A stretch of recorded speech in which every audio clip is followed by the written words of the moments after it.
What up, Facebook family and friends? The Hatted Therapist here today to talk and interview a very dear person to my heart, my father, Brian Andre.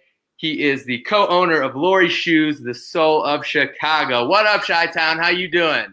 Hey, honey, how are you? I am so good. Thanks for being here, taking time out of your day.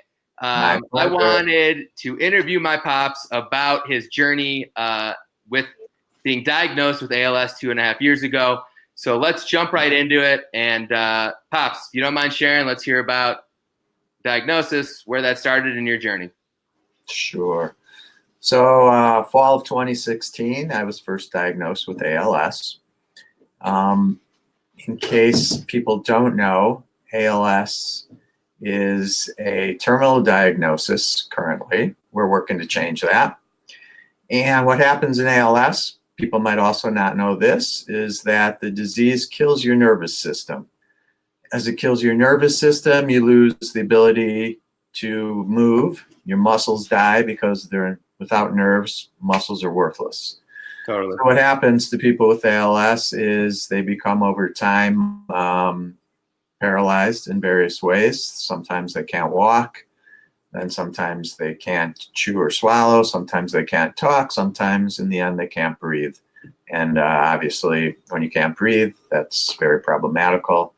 On average, after diagnosis, the lifespan of an ALS patient is 2 to 5 years. So I feel very fortunate because my disease, though, was diagnosed 2.5 years or more ago. The progression of my disease has been very slow, and I still have the ability to do most everything. Thank you. Most everything that I want or need to do, with some minor exceptions. So I'm one of the fortunate ones. Definitely. But it's a scary thing, obviously, and you have to rely on the help and the love of your friends and family, which I have in spades. So Totally. I'm not worried about that. Totally. Could you talk more to that, like what family involvements looked like, or anything different, what have you? Here's the thing. So for me, I do not at this point have the needs that many ALS patients in my point of the disease would need. Some of them, Sure. may be well on their way, having the disease, rob them of a lot of their physical faculties. Totally. And they have to rely on caregivers for helping them. Sometimes that's family, sometimes that's professional caregivers. Yeah. It puts a big strain on people financially. It puts a big strain on people, physically who are caregivers. Totally. And emotionally, obviously. So a lot of people face some very difficult times. I'm in a much better situation because I have you and your brothers and your mom, and yeah, we're not isolated financially. We're not isolated emotionally. We're not isolated geographically. Absolutely. Not everyone is that fortunate. Yeah, so I don't know if you'd be comfortable or sharing this type of experience, but do you have any people in the community or friends that you know that may be in a more difficult situation, and like what that looks like for them on a day-to-day basis? Well, I don't, truthfully, I don't have any close friends who have progressed, far along in the disease. I do have some friends,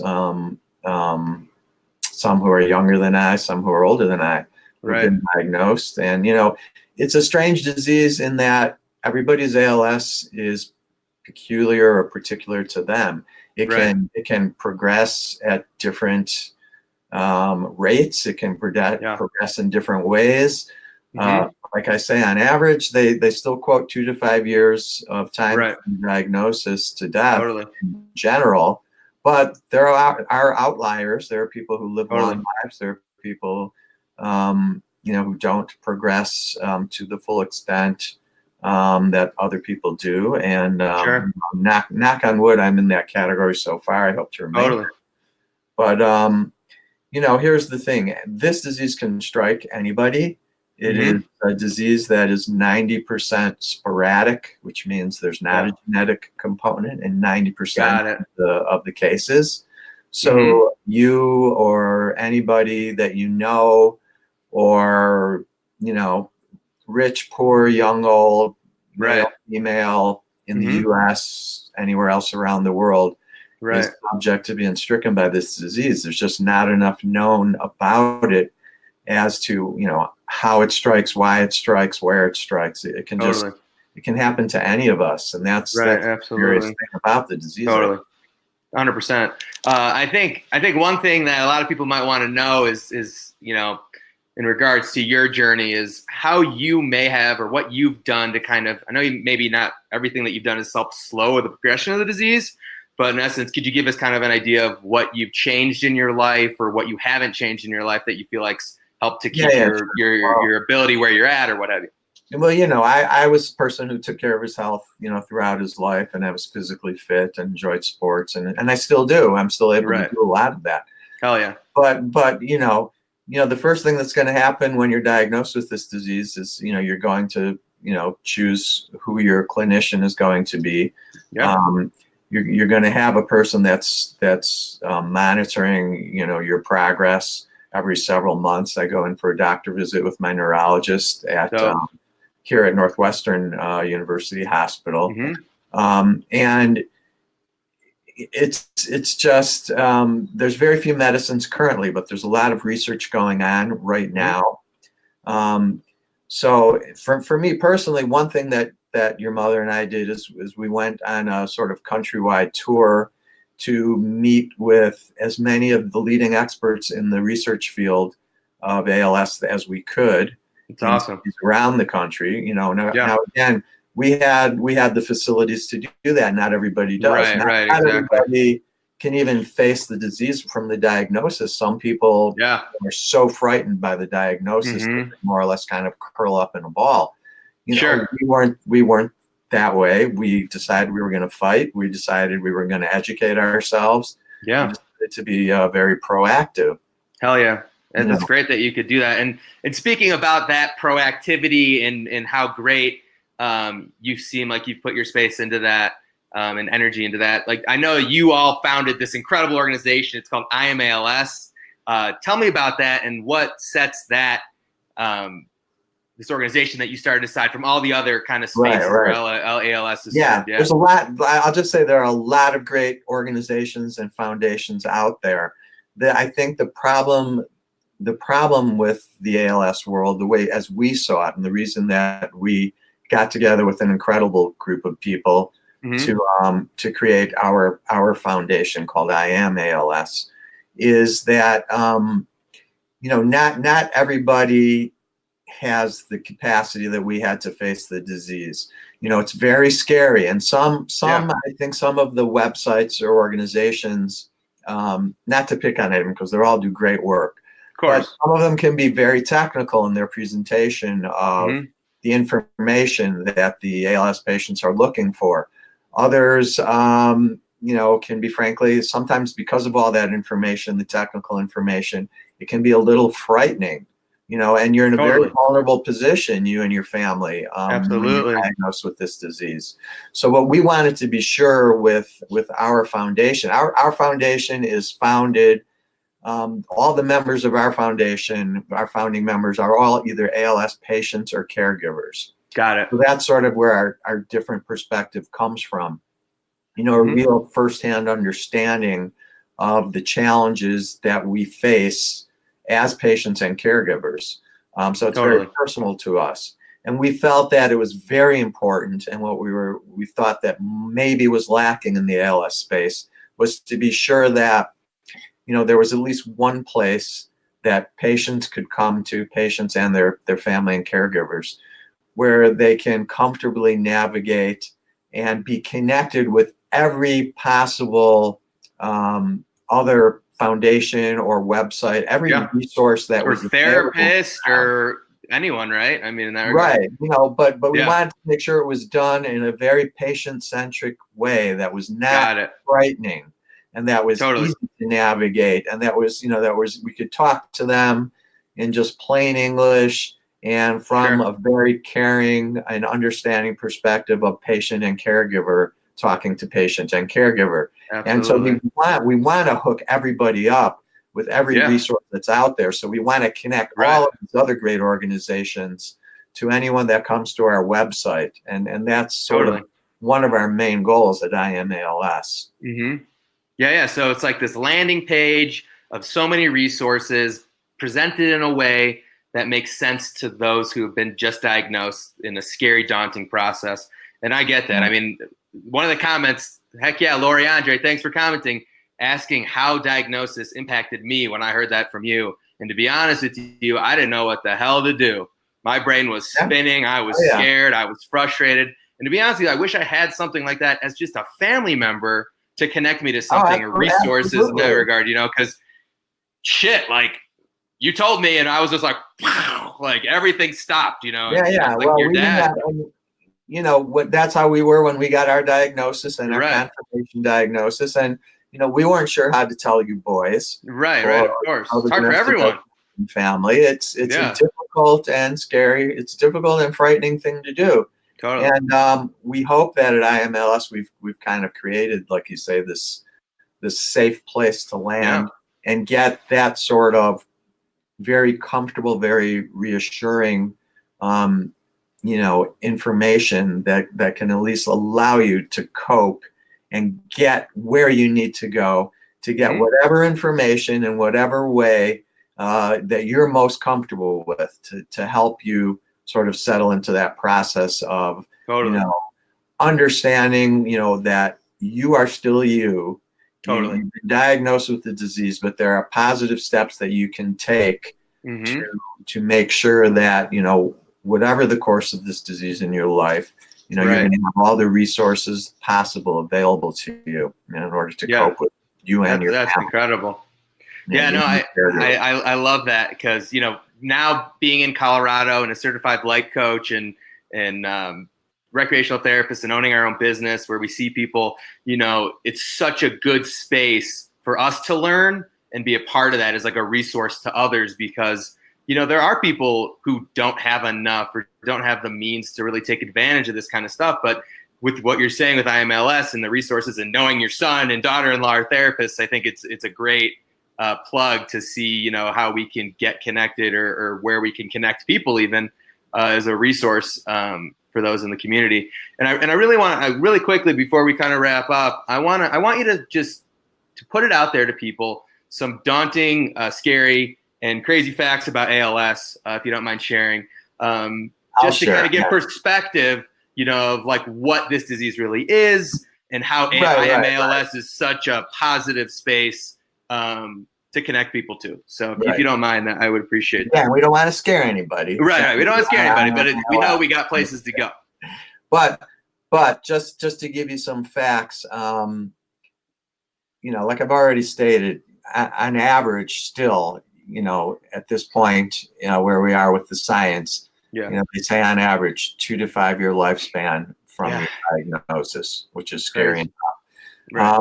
Also, just some stats, we say that approximately every 90 minutes, someone is diagnosed with ALS. Every 90 minutes, someone in the U.S. dies from ALS.